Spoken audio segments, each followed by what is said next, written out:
근데 저는 이번에 보면서 정말 지금 우리 현실에 딱 맞는 이야기구나라는 생각을 많이 했습니다. 제가 알랭드 보통을 싫어한다라기보다는 제가 가장 질투하는 작가가 알랭드 보통인데 그 이유는 아주 단순해요. 저랑 나이 차이가 몇 살 안 나기 때문에 요만큼밖에 안 나는데 알랭드 보통은 너무 대단한 작품들을 쓰고 있는데 저는 뭐 하나? 나는 뭐 하고 살았나? 이런 생각이 들어요. 알랭드 보통을 책을 볼 때마다. 그러니까 이거는 뭐 싫어한다라기보다는 좀 순수한 질투를 느끼는 존재인 거죠. 부러운 거죠. 그러니까 알랭드 보통이. 그렇게 된 이유가 뭐냐면 프루스트가 우리의 삶을 바꾸는 방법들이라는 책 잘 아시죠? 근데 그 책을 제가 한번 찾아봤는데 그 책이 1997년도에 나왔는데 계산을 해보니까 1997년이면 알랭드 보통이 28살인가 이랬던 거예요. 그러니까 28살에 프루스트 안내서를 썼다는 거죠. 그러니까 그 얘기는 20대 초중반에 프루스트를 뗐다는 얘기죠. 그게 부러운 거예요. 나는 그때 뭐 했나라는 생각이 드는 거죠. 그리고 지금은 저도 이제 잃어버린 시간을 찾아서 여러 번 읽었지만 제가 가끔 이제 알랭드 보통의 모든 책에 프루스트에 대한 이야기가 나오기 때문에 더 관심이 가니까 그런 얘기가 나오면 더 유심히 보겠죠. 근데 알랭드 보통이 놓친 게 없어요. 잃어버린 시간을 찾아서 해서. 물론 천재랑 제가 싸우겠다라는 건 아니지만 그냥 순수한 어떤 부러움의 대상, 닮고 싶은 대상 그런 사람으로 이제 느끼는 거죠. 제 입장에서는. 어찌 보면은 알랭드 보통의 모든 책의 소재들, 이 책도 마찬가지입니다. 모든 책의 소재들은 다 잃어버린 시간을 찾아서 해서 뽑아온 겁니다. 재창조하는 거죠. 심지어 알랭드 보통이 쓰는 미학 책들도 전부 프루스트 미학에서 영향을 받은 책들이고. 그걸 보다 보면은 도대체 나는 뭐 하고 살았나 하는 생각밖에 안 드는 거예요. 최근 들어서 좀 알랭드 보통을 더 열심히 쫓아가야 되겠다. 그런 이제 등대 같은 역할을 해주시는 분이니까 뭐 제가 싫어한다기보단 동경의 대상, 닮고 싶은 대상 이렇게 생각하는 작가가 알랭드 보통이라고 생각을 하시면 될 것 같습니다. 작가 소개 잠깐 하고 시작하겠습니다. 1969년생입니다. 스위스의 철학자 겸 소설가 겸 수필가고요. 영국 케임브리지 대학에서 역사를 전공하셨고 영국 킹스 칼리지에서 철학 석사를 받으셨습니다. 미국 하버드 박사과정 중에서 작가로 데뷔를 하셨는데 이때가 23살입니다. 23살에 왜 나는 너를 사랑하는가를 발표하면서 작가의 생활을 시작하셨습니다. 어려운 내용을 참 쉽게 설명하는 작가라는 생각이 들고 적당한 난이도라고 말씀드렸죠. 그래서 아마 한국인이 가장 좋아하는 작가 중 한 명이 되었던 것 같고 이 책 불안은 현대인들이 자신의 지위에 대해 불안을 느끼는 이유와 작가가 제시하는 해법이 담긴 책입니다. 그러니까 5가지의 그 불안을 느끼는 5가지 원인을 진단하고 역시 5가지의 해법을 내놓습니다. 자, 책 소개를 시작하겠습니다. 말씀드린 것처럼 먼저 현대인들이 자신의 지위에 대해 불안을 느끼는 이유 5가지와 그리고 5가지의 해법을 제시하고 있습니다. 어려운 내용은 아니니까 한번 쭉 들어보시면 그렇구나 정도로 생각하실 수 있을 것 같습니다.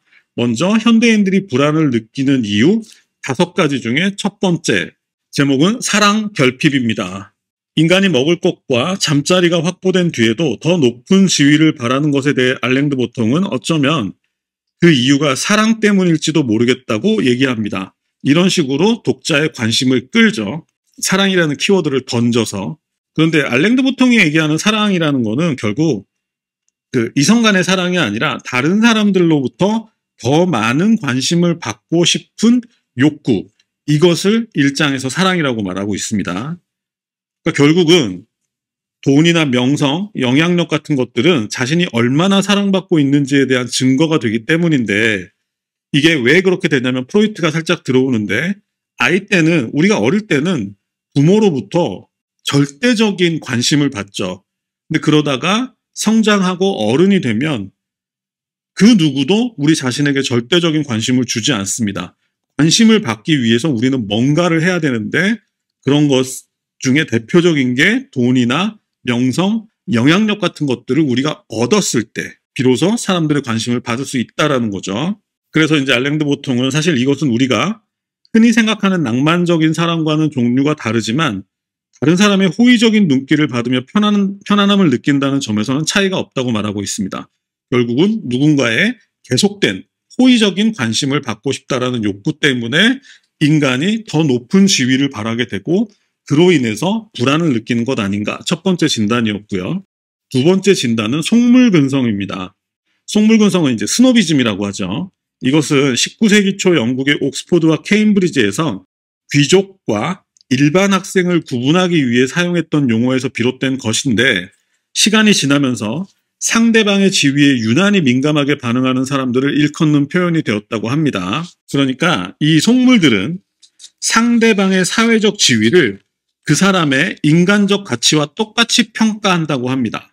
그렇기 때문에 평소에는 속물근성에 별 관심이 없는 사람이라도 간혹 이런 사람들에게 무시를 당하는 경우에는 당연히 당황하게 되는데 여기서 알랭드 보통은 잃어버린 시간을 찾아서의 4권에 등장하는 예를 들고 있습니다. 5권이었나? 헷갈리네. 어쨌든 4권 아니면 5권입니다. 게르망트 가문의 귀족이죠. 게르망트 가문의 후계자인 생루 후작과 함께 레스토랑에 방문한 마르쉘의 얘기가 나옵니다. 생루는 귀족이고 마르쉘은 부르주아입니다. 그런데 마차를 타고 그 레스토랑 앞에 도착을 했는데 생루가 무슨 일이 있어서 한 15분 정도 늦게 들어가게 됐어요. 근데 마르쉘이 먼저 들어갔는데 마르쉘이 혼자 들어가니까 마르쉘이 이 지배인이나 식당 종업원들한테 무지하게 무시를 당합니다. 그렇게 해서 마르쉘이 좀 당황하는 그런 상황에 있었는데 잠시 후 생루 후작이 등장하면서 생루 후작은 워낙 유명한 가문의 후계자였던 데다가 또 워낙 큰 손이었기 때문에 그 레스토랑에서는 가장 중요한 손님 중 한 명이었던 거죠. 그런데 생루 후작이 들어와서 마르쉘한테 너 왜 이런 자리에 앉아 있어? 이렇게 문 앞에 바람이 숭숭 들어오는 이런 자리에 앉아서 너 뭐 하는 거야? 라고 생루가 놀라니까 그때부터 그 레스토랑의 지배인과 종업원들이 다 난리가 나가지고 마르쉘을 다 후장님, 남장님, 백장님 하면서 막 이제 떠받들기 시작해요. 그런데 문제는 이 마르쉘은 그렇게 생루라는 귀족이 등장함으로 인해서 자신에 대한 대우가 바뀌는 것에 대해서 약간 쾌감을 느낍니다. 그러니까 프루스트는 누구나 다 속물이라고 얘기하는 거죠. 누구나 다 속물 근성이 있다라고 얘기를 하는 거예요. 물론 이제 그 만족감이 오래가지는 않았지만 근데 반대의 경우를 생각해 보면 마르쉘이 계속해서 그 레스토랑에서 계속 무시를 당하고 너 같은 사람한테 좋은 자리를 줄 수 없어 이런 소리를 계속 듣고 있으면 손님 하나 때문에 다른 분들이 불편해하시지 않습니까? 막 이런 식으로 이제 억압적으로 종업원들이 얘기하면 그 레스토랑에 갈 수 있겠어요? 그러니까 결국은 평소에 속물근성에 관심이 별로 없는 사람이라도 그런 상황에 처하게 되면 굉장히 당황하게 되고 그러다가 그것이 생루 후작의 등장으로 역전이라도 하게 되면 아무리 평소에 관심이 없는 사람도 당연히 그것에 대해서 쾌감을 느끼게 된다는 거죠.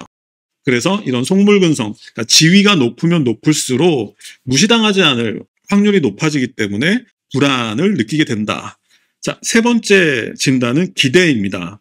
자, 알랭드 보통은 근대 산업화 시대를 지나 현대에 접어들면서 대다수 서구인들은 굶주림의 위협으로부터 벗어났다고 말하고 있습니다. 하지만 그럼에도 그들은 여전히 자신이 가난하다고 느낀다고 합니다.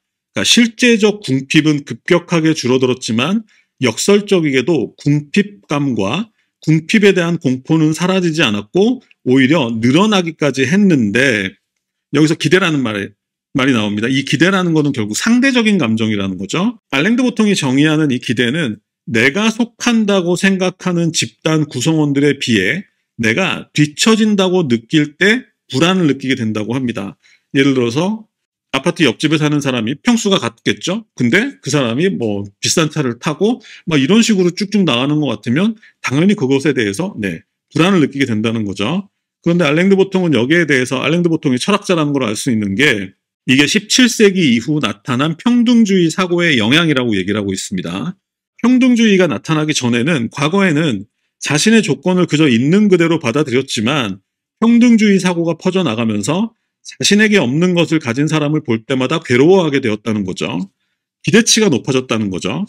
기대치가 높아진다는 것은 자신이 몹시 기대하는 것을 성취하지 못했을 때 겪게 되는 상실감도 그만큼 커진다는 얘기입니다.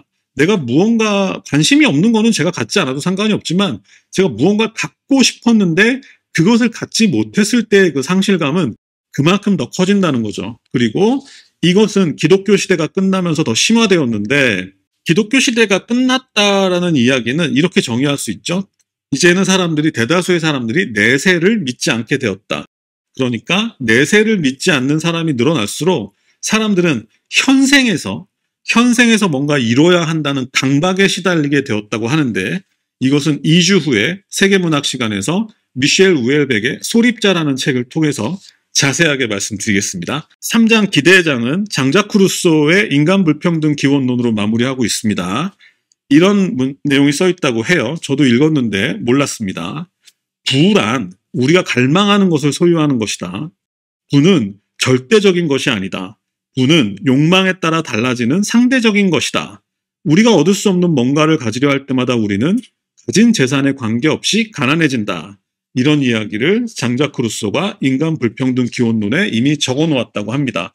그러니까 상대적인 것이고 우리의 기대치가 충족되지 못할 거라고 생각하는 그 순간에 인간들은 불안을 느끼게 된다는 거죠. 네 번째 진단은 능력주의입니다. 지금 한국 사회를 가장 뜨겁게 달구고 있는 화두이기도 하죠. 능력주의의 핵심은 부유한 사람은 성공한 사람이고 가난한 사람은 실패한 사람이다. 이게 핵심입니다.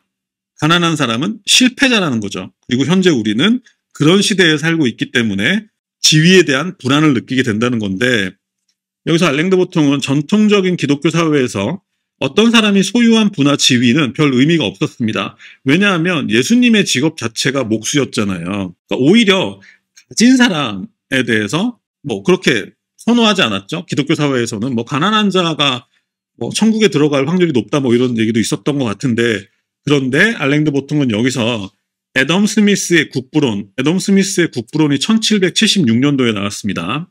애덤 스미스의 국부론이나 나폴레옹 이후에 능력주의가 대두하게 되었다고 말하고 있습니다. 자, 국부론을 보면 기존에는 부자들은 이렇게 정의가 됐던 거죠.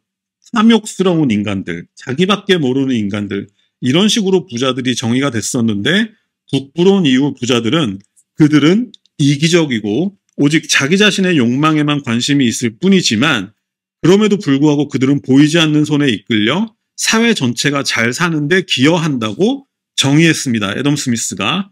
그러니까 그들이 사회에 기여하는 이유는 이런 거겠죠. 사람들을 고용하고 월급을 주는 거죠. 고용하고 그들 자신이 돈을 쓰고 그들이 고용한 사람이 돈을 쓰기 때문에 사회 전체적으로 부자들이 기여를 한다. 이렇게 정의를 하면서 기독교 시대에 악당이었던 부자들이 애덤 스미스, 그러니까 18세기 말 이후로 영웅으로 탈바꿈하게 되었다라는 거고 그 다음에 여기에 나폴레옹도 한 몫을 했는데 놀랍게도 나폴레옹은 애덤 스미스의 뒷사람입니다. 19세기 초사람이죠. 근데 나폴레옹이 뭘 했냐면 정권을 잡고 나서 나폴레옹은 기존에 프랑스에는 귀족 계급이 분명히 있었겠죠. 그런데 그런 계급을 깡그리 무시하고 그러니까 전통적인 귀족 계급을 전혀 인정하지 않고 예를 들어서 전쟁이나 전투에서 공을 세운 사람들한테 그 공에 대한 대가로 나폴레옹이 귀족을 막 임명해 줬어요.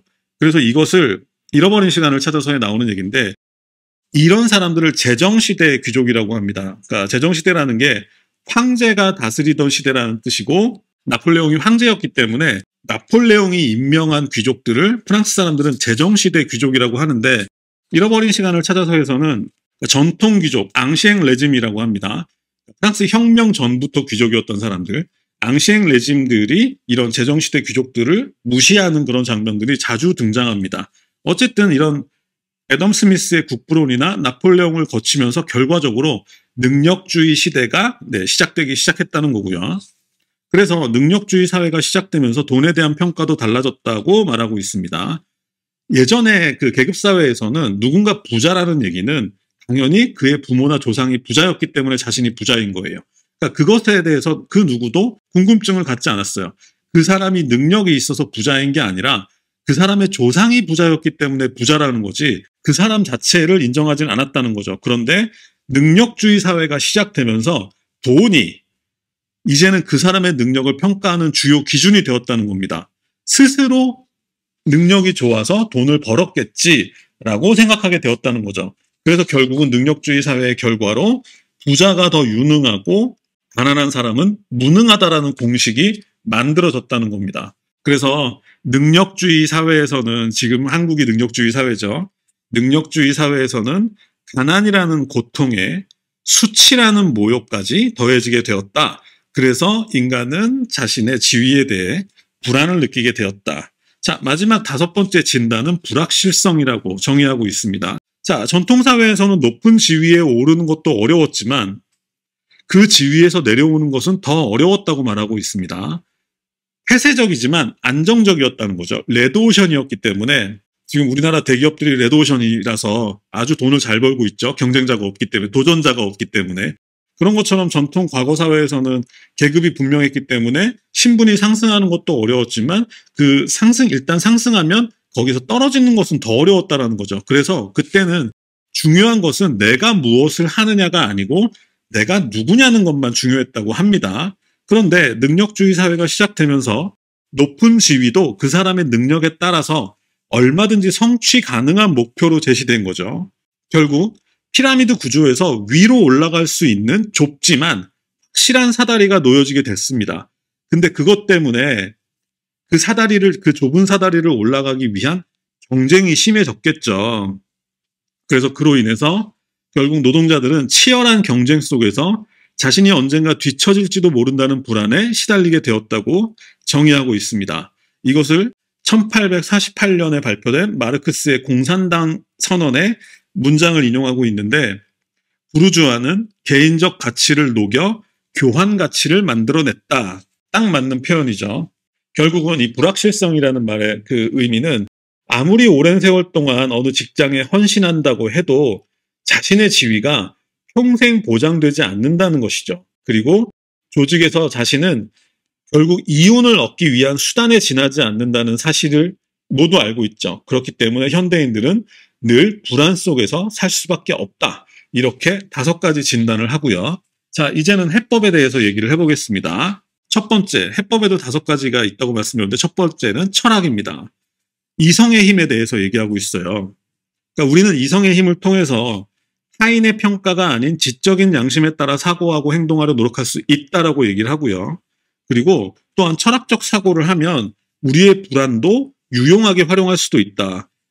그러니까 결국은 인간은 불안한 감정 덕분에 안전을 도모하기도 하고 능력을 개발할 수도 있으니까 여기에서 이제 아리스토텔레스가 나옵니다. 아리스토텔레스는 이렇게 얘기를 했다고 합니다. 인간은 어느 한쪽 극단이 아니라 중도에 이르는 것을 행동의 목표로 삼아야 한다라고 얘기를 했는데 결국 아리스토텔레스의 가장 중요한 메시지 중에 하나는 균형입니다. 어느 쪽으로 치우치지 않고 항상 시소처럼 균형의 상태를 유지하려고 노력하는 게 아리스토텔레스의 핵심이기도 한데 알랭드 보통은 지금 그걸 가져온 겁니다. 그리고 철학적 사고는 또한 심리적인 면에서 타인의 인정만을 바라며 사는 것이 과연 옳은 선택인지에 대해 자문하게 해준다. 이번에 인용하는 사람은 쇼펜하우어입니다. 쇼펜하우어가 이런 질문을 했다고 해요. 세상에는 이야기를 나눌 가치도 없는 사람이 들끓는데 그런 사람들의 의견을 정말로 진지하게 받아들일 필요가 있을까? 정말로 그 사람들의 평가에 따라서 우리 자신에 대한 생각을 바꾸어야 할까?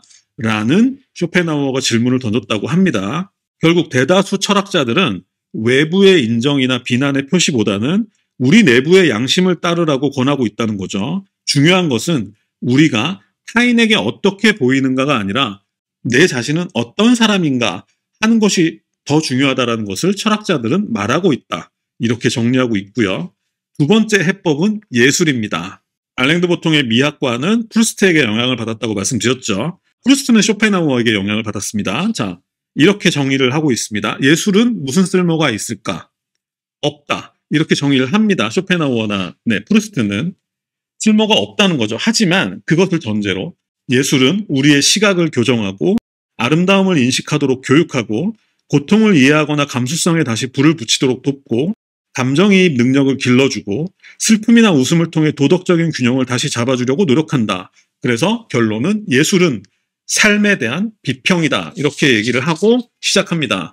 예술의 예가 몇 가지 나오는데 첫 번째 소설. 소설을 읽다 보면 소설의 경우에는 소설가는 부와 권력이 아니라 인간 자체를 확대해 보여준다고 해요. 그래서 인간에 대한 우리의 가치평가를 교정해주는 역할을 하게 되고요. 뭐 예를 들어서 율리시스 같은 경우는 율리시스는 제가 집어넣은 예인데 율리시스의 메시지는 그거죠. 평범하고 선량한 사람이 아일랜드의 영웅이다. 이런 메시지를 담고 있고, 잃어버린 시간을 찾아서 같은 경우도 특정한 몇몇 사람이 아니라 우리 모두의 삶이 다 예술의 소재가 될 수 있다. 이게 율리시스와 잃어버린 시간을 찾아서의 그 핵심 주제인데, 이런 것처럼 소설은 그가 가진 어떤 그 환경이 아니라 그 사람 자체에 집중해서 생각하게 해준다는 거고, 그리고 또한 대부분의 문학 작품에서 실패는 결론이 아니라 과정의 소중한 일부라고 말한다고 합니다. 그러니까 소설에서는 사실 실패하지 않는 삶을 사는 것만큼 위험한 것도 없다는 거죠. 맞는 말인 것 같죠? 그래서 여기서 저는 읽어보지 않았는데 제이디 스미스라는 그 소설가의 하얀이라는 작품 속 문장을 인용하고 있는데 이런 문장이 있다고 합니다. 나는 웨이터, 이혼녀, 간통자, 도둑, 교육받지 못한 사람, 이상한 아이, 살인범, 죄수, 낙제생, 스스로 아무 말도 못하는 사람이지만 그렇다고 단지 그런 사람인 것만은 아니다. 이런 문장이 있다고 해요. 그러니까 결국 소설은 나는 당신들이 규정지은 어떤 조건에 물론 다 맞지만 하지만 나는 그것만으로 내가 아니다 라는 생각을 해줄 수 있게 하는 그런 수단이 된다는 거고, 그 다음에 미술입니다. 여기서 소개하고 있는 화가는 샤르댕이라는 프랑스 화가를 얘기하고 있습니다. 18세기 프랑스 화가인데 이 샤르댕은 어떤 그림을 그렸냐면, 예를 들면 아주 가난한 집에 아주 그냥 가난한 집이면 잘 먹었겠습니까? 가난한 집에 아주 보잘것없는 뭐 식사 자리라든지 아니면 뭐 정물화를 그릴 때도 뭐 그러니까 식탁에 있는 예쁜 과일들을 그리는 게 아니라 식사가 다 끝난 다음에 막 식탁보는 막 그 돌아가 있고 막 음식 찌꺼기가 접시에 붙어 있고 막 숟가락 포크들이 막 그 굴러다니는 그런 정물화들을 그렸어요. 이쯤에서 샤르댕을 인용한다라는 거는 알랭드 보통이 마르셀 프루스트한테 얼마나 큰 영향을 받았는지를 사실은 드러내는 일인데, 아마 알랭드 보통도 그대로 인용하고 싶었을 텐데 너무 프루스트 얘기만 하면 좀 그러니까 네, 알랭드 보통이 하고 싶었지만 네, 하지 못했던 얘기를 제가 대신 해드리자면, 잃어버린 시간을 찾아서의 주인공인 마르쉘도 처음에는 뭔가 대단한 걸 써야 한다고 생각했습니다. 대단한 것. 예를 들어서 그림에서 대단한 것은 아름다운 소재겠고 소설에서 대단한 것은 대단한 사람들이겠죠. 그래서 마르쉘은 처음에는 대단한 사람들에 관한 이야기를 써야겠다라고 생각을 했습니다. 그런데 이 마르쉘이 샤르댕의 작품을 통해서 평범한 사물도 그것을 어떤 시각에서 관찰하느냐에 따라, 예를 들어서 식탁 위에 아무렇게나 놓여있는 숟가락 같은 것들도 그것을 어떻게 관찰하느냐에 따라 값비싼 보석만큼이나 아름다워 보일 수도 있다는 것을 샤르댕의 그림을 통해서 깨달았다는 거죠. 그리고 그것을 통해서 대단한 사람의 이야기가 아니라 자신처럼 하찮은 사람의 이야기도 예술의 소재가 될 수 있다는 것을 깨닫고 자신에 대한 이야기를 쓰기로 결심을 했고, 그래서 그렇게 쓴 소설이 잃어버린 시간을 찾아서죠. 그러니까 결국 알랭도통의 얘기는 이런 예술 작품들을 통해서 속물적 시각을 우리가 조절할 수 있다는 거고, 그 다음에는 비극에 대한 이야기입니다. 셰익스피어 생각하시면 되겠죠. 자, 비극에 대해서 이렇게 정의하고 있습니다. 만약 나의 실패를 다른 사람들이 가혹한 눈길로 판단하지 않는다면 실패에 대한 견해도 달라질 것이다. 그러면서 비극은 위대한 실패를 다루고 있는데, 신영철 평론가의 문장 비슷한 문장이 나옵니다. 비극은 위대한 실패를 다루고 있는데 그래서 그 비극을 본 관객은 훌륭한 삶을 살아가는 일의 어려움 앞에서 슬픔을 느끼고 그 일에서 실패한 사람들 앞에서 겸손해질 수 있다는 겁니다. 비극을 통해서. 그래서 역시 아리스토텔레스가 등장을 하는데 시악 1권 이렇게 얘기를 했다고 합니다. 비극의 주인공은 우리가 쉽게 만날 수 있는 사람들이다. 그런데 한순간의 잘못된 판단으로 인해 엄청난 실수를 저지르게 된다. 그래서 결국 비극 작품은 재앙을 피하는 우리의 능력을 과대평가하지 말라고 가르치며 동시에 재앙을 만난 사람들에게 공감을 느끼도록 우리를 인도한다라고 얘기하고 있습니다. 자, 예술의 마지막은 희극입니다. 여기서 희극이라고 하면 이제 유머나 농담 같은 거를 주로 말하고 있는데, 알랭드 보통은 유머는 높은 지위에 있는 다른 사람들을 공격하는데 유용한 도구가 되고 있다라고 얘기합니다. 뭐 풍자화 이런 거 얘기하는 거겠죠. 그래서 그것을 통해 다른 사람들도 그 높은 지위에 있는 사람들의 위선을 파악할 수 있게 해준다는 거죠. 그리고 또 독자들 입장에서는 그런 높은 지위에 있는 사람들의 위선을 까발리는 역할을 하는 것뿐만이 아니라 독자들 입장에서는 희극에 등장하는 한심한 사람들을 통해서 우리는 세상에는 나만큼이나 질투심 많고 사회적으로 허약한 사람들이 많다는 것을 확인하고 나처럼 돈 때문에 고민하며 잠을 이루지 못하는 사람들도 많다는 것을 알려주고 있다고 합니다. 그리고 결국 사실은 대다수가 그렇게 살고 있다는 것을 확인하면 조금은 안심할 수 있다는 거죠. 알랭드 보통이 제시하는 불안에 대한 해법 세 번째는 정치입니다. 이렇게 정의를 하고 있습니다. 사람을 평가하는 기준은 역사적으로 계속 바뀌어 왔다. 예를 들어서 기원전 400년경의 스파르타에서는 싸움 잘하고 돈에 관심 없는 사람이 최고였다. 가장 높은 평가를 받았다는 거죠. 그리고 중세 유럽의 수도사들은 예술을 본받아서 가난을 최고의 덕목으로 삼았다고 합니다. 그리고 18세기 영국에서는 싸움 잘하는 사람보다 신사가 더 높은 대우를 받았고 그것은 정치적으로 환경에 따라서 사람을 평가하는 기준은 늘 언제나 바뀌어 왔었는데 현재 그 판단 기준이 능력주의일 뿐이다. 이렇게 정의를 하고 있죠. 그래서 알랭드 보통은 중요한 것은 그 기준이 계속해서 바뀐다는 것이고 그 모든 기준 또한 결국 인간이 만든 것에 불과하다는 거죠. 그래서 결국 부와 권력도 우리의 삶을 규정하는 여러 기준 가운데 하나일 뿐이니까 너무 신경 쓸 필요 없고 그것을 너무 지나치게 사회가 지금 정치 섹션이죠. 너무 지나치게 그 능력주의를 강조하는 쪽으로 계속 쓸려가면 차라리 혁명을 일으켜버려도 된다라고 알랭드 보통은 얘기하고 있습니다. 왜냐하면 그런 기준 자체가 다 인간들이 정하는 거고 혁명이라는 건 항상 그런 순간에 일어났다. 근데 이 섹션의 제목이 정치라는 걸 감안하시고요. 네 번째 장의 해법의 제목은 기독교입니다. 기독교는 죽음을 항상 놓고 생각을 하는 그런 종교죠. 그래서 여기서 이제 톨스토이의 이반 일리치의 죽음이라는 작품을 인용하고 있는데 여러분 한번 읽어보세요. 얇고 쉽고 메시지는 정말 강렬한 책입니다. 이반 일리치의 죽음을 보면 그러니까 주인공 이반 일리치는 모두가 인정하는 성공한 삶을 살아왔습니다. 유명한 판사예요. 그래서 그것을 지키기 위해서 그는 평생 동안 자신이 진정으로 원하는 삶이 아니라 성공한 사람이 마땅히 살아야 하는 삶을 살았고 그것이 타인들이 모두 좋아할 거라 생각했습니다. 하지만 이반 일리치는 죽음을 눈앞에 두고 나서야 타인들은 처음부터 자신에게 아무런 관심도 없었다는 사실을 깨닫게 됩니다. 가족도 포함이에요. 그러면서 후회를 하죠. 그냥 내가 원했던 삶을 살 걸. 그러니까 결국은 기독교적 관점에서 볼 때 결국 인간은 모두 죽는다는 진실을 잊지 않는다면 우리 삶의 방식도 조금 달라질 수 있다라고 얘기를 하고 있고요. 그리고 현대사회에서는 평범한 것만큼 더 창피한 것도 없지만 전통 기독교 가치관에서는 신의 피조물로서 모든 인간은 다 똑같은 가치를 가진다고 생각해 왔죠.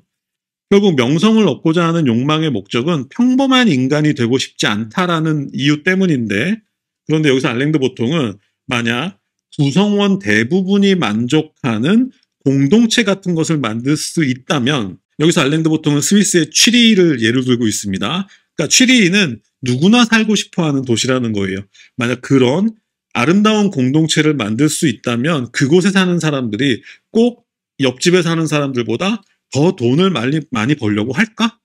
이런 이제 질문을 던지는 거죠. 오히려 옆집에 사는 사람보다 내가 더 부자가 되겠다라는 그런 욕망보다는 모든 인간이 소중하다라는 인식을 그런 환경에서는 갖게 되지 않을까 이런 얘기를 하고 있고요. 그러니까 결국은 공동체의 윤리에 기독교적 통찰을 적용할 수 있지 않을까 하는 질문을 던지고 있고 그리고 기독교에서는 세속적 지위보다는 영적 지위를 추구하라고 가르치는데 이것 또한 여러 면에서 음미해 볼 가치가 있다라고 말하고 있습니다. 마지막 다섯 번째는 보헤미아라는 제목입니다. 보헤미아는 원래 그 체코 지역에서 살았던 집시들을 일컫는 말인데 그 오페라 카르멘의 그 소재가 되기도 했죠.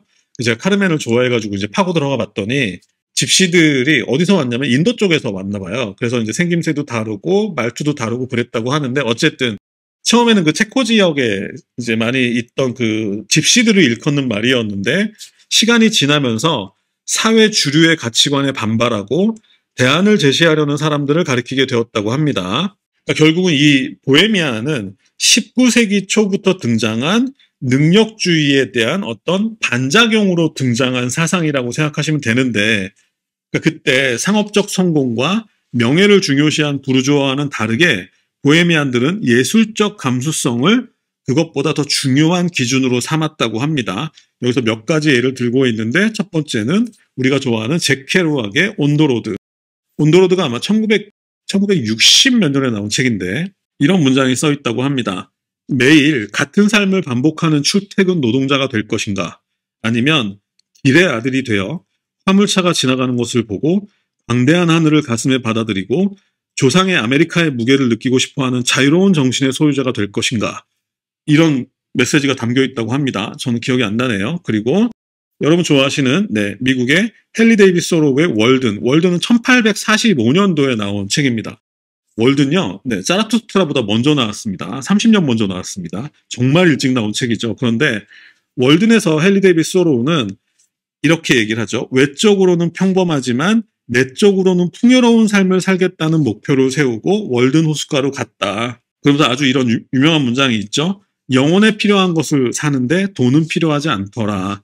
이런 문장을 적기도 했고, 그러니까 헨리 데이비스 소로우나 잭 케루악 같은 사람들을 보헤미안을 대표하는 사람들로 상정하고 있고, 그 다음에 마지막 저는 잘 모르는 인물인데 1915년에 그 다다이즘을 창립한 트리스탄 차라라는 사람의 말을 인용하고 있는데 이렇게 얘기를 했다고 합니다. 이제 똑똑한 사람은 표준적 유형이 되었다. 모두 다 똑똑해졌다는 거죠. 그러니까 우리에게 부족한 것은 백치다. 모든 곳에서 백치적인 것을 확립해야 한다라고 선언했다고 합니다.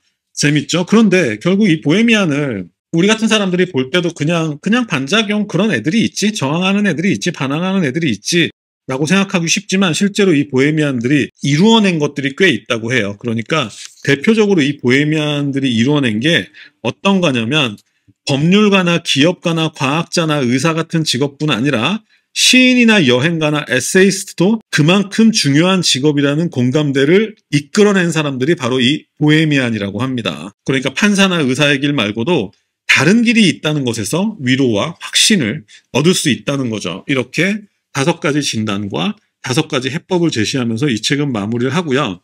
처음에 제가 이 책을 읽었을 때 어떤 느낌을 받았냐면 그냥 혼자 읽고 나서 알랭드 보통이 아무리 한국에서 인기가 높은 작가라고 해도 어떻게 한국인만을 위한 책을 썼나 싶었어요. 그러니까 저는 처음에는 그냥 우리 한국 사람을 위해서 쓴 책이라고 생각했었어요. 너무 우리 얘기였기 때문에.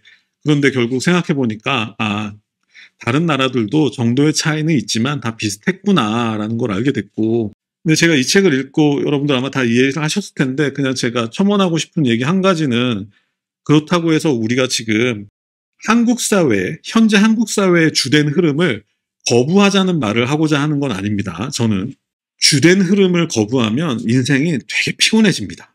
그러니까 꼭 그럴 필요까지는 없겠지만 다만 아까 아리스토텔레스의 그 말을 전해드렸죠. 가장 중요한 건 균형이다. 그러니까 다만 주류를 거부하지는 말되 다만 그것을 또한 당연하게 받아들이지는 말자는 거죠. 당연하게 받아들이지는 말자라는 게 바로 사랑의 기술의 핵심인데, 그러니까 당연하게 받아들이면요, 또 인생이, 그러니까 주류를 거부하면 인생이 너무 피곤해지지만 당연하게 받아들이면 또 인생이 너무 무의미해져요. 그러니까 아까 아리스토텔레스가 말했던 것처럼 이쪽과 저쪽에서 적절한 균형을 찾기 위한 노력을 끊임없이 해야 한다. 이런 말로 저는 오늘 마무리하고 싶습니다.